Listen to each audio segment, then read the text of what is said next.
Hello friends, मेरा नाम पल्लवी है। आज मैं अपनी सहेली दीपाली की स्टोरी आपके साथ शेयर कर रही हूँ। दीपाली मेरी पड़ोसी है और वह मेरी अच्छी फ्रेंड है।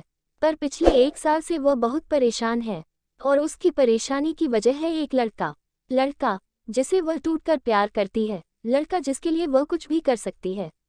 उस लड़के का नाम है सोमेश चक्रवर्ती। आइए आपको शुरू से बताती हूँ। सोमेश और दीपाली कोचिंग में साथ ही पढ़ते थे। सोमेश उसके बैच का सबसे हैंडसम लड़का माना जाता था। लड़कियां उसके लिए दीवानी रहती थीं, पर दीपाली ने कभी इस ओर ध्यान नहीं दिया। वो बस अपने काम से काम रखती थी। लेकिन एक दिन दीपाली शॉक्ड रह गई। उसने देखा कि सोमेश की नज़रें उस पर टिकी हुई हैं। पहले तो उसे यह कोई वहम लगा, लेकिन फिर जब कई बार ऐसा हुआ तो उसे यकीन करना ही पड़ा। शुरू में उसे ये सब अजीब सा लगा, लेकिन फिर धीरे धीरे उसे अच्छा लगने लगा। उस दिन से दीपाली की जिंदगी ही बदल गई। वो अपने आप पर पहले से ज्यादा ध्यान देने लगी, हमेशा सज संवर कर रहने लगी। एक दिन की बात है, दीपाली कोचिंग से घर लौट रही थी। तभी पीछे से सोमेश आ गया। उसने अपनी बाइक दीपाली के पास रोक दी और बोला, आए दीपाली, तुम्हें घर छोड़ दूं। दीपाली उसे मना नहीं कर पाई। वह बाइक पर पीछे बैठ गई। सोमेश ने बाइक को पहले गियर में डाला और धीरे से बोला, दीपाली, मैं तुमसे कुछ बात करना चाहता हूँ। क्या? दीपाली ने लरजते होठों से पूछा। ऐसे नहीं, आओ किसी रेस्टोरेंट में बैठते हैं। दीपाली की सहमति पाकर सोमेश उसे पास के रेस्टोरेंट में ले गया। वहां पर उसने दीपाली से अपने प्यार का इजहार किया। दीपाली मन ही मन सोमेश को चाहने लगी थी। वह उसे मना नहीं कर सकी और इस तरह दोनों प्यार की पटरी पर तेजी से दौड़ने लगे। लेकिन थोड़े ही दिन बीते थे कि सोमेश अचानक गायब हो गया।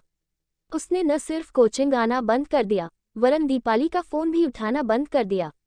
दीपाली उसके व्यवहार से सन्न रह गई। उसने सोमेश को सैकड़ों व्हाट्सएप किए, 50 कॉल की, पर न तो सोमेश वापस लौटा और न ही उसने व्हाट्सएप या कॉल का जवाब ही दिया। दीपाली एकदम पागल सी हो गई। न अब उसका मन पढ़ाई में लगता और न ही किसी और चीज में। न तो वह रात में ठीक से सो पाती और न ही ठीक से खा पी पाती। बस हर समय वह सोमेश को याद किया करती और रोती रहती। एक दिन की बात है, दीपाली अपनी माँ के साथ मंदिर जा रही थी।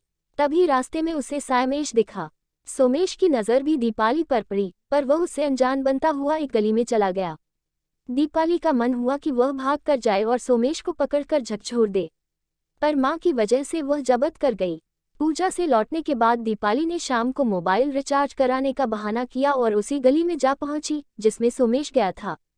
संयोग से सोमेश सामने से आता हुआ मिल गया। वह दीपाली को देखकर दंग रह गया। वह उसे लेकर एक दोस्त के मकान में चला गया और माफी मांगने लगा। दीपाली ने उसकी बातों पर यकीन कर लिया और इस तरह दीपाली की जिंदगी में फिर से बहार आ गई। लेकिन अभी ज्यादा दिन नहीं बीते थे कि सोमेश एक बार फिर गायब हो गया। इस बार उसका फोन ऑफ जा रहा था और उसके माँ बाप भी मंदिर के पास वाला मकान खाली करके जा चुके थे। इस बार दीपाली बुरी तरह से टूट गई। उसने सभी से मिलना जुलना बंद कर दिया और दिन भर अकेली पड़ी पड़ी रोती रहती। मुझसे दीपाली की हालत देखी नहीं गई। मैंने सोमेश के बारे में पता करने का निश्चय किया। मैंने काफी दौड़ भाग की और अंत में मुझे इस काम में कामयाबी भी मिली। पर सोमेश के बारे में जो कुछ पता चला, उसे सुनकर मैं शॉक्ड रह गई। दरअसल सोमेश किसी अपराधी गिरोह से जुड़ा हुआ था और उसने दीपाली को जानबूझ को अंधेरे में रखा हुआ था। मुझे ये भी पता चला कि दीपाली की तरह ही सोमेश के कई लड़कियों से संबंध थे और वो उन्हें सिर्फ टाइम पास का जरिया माना करता था।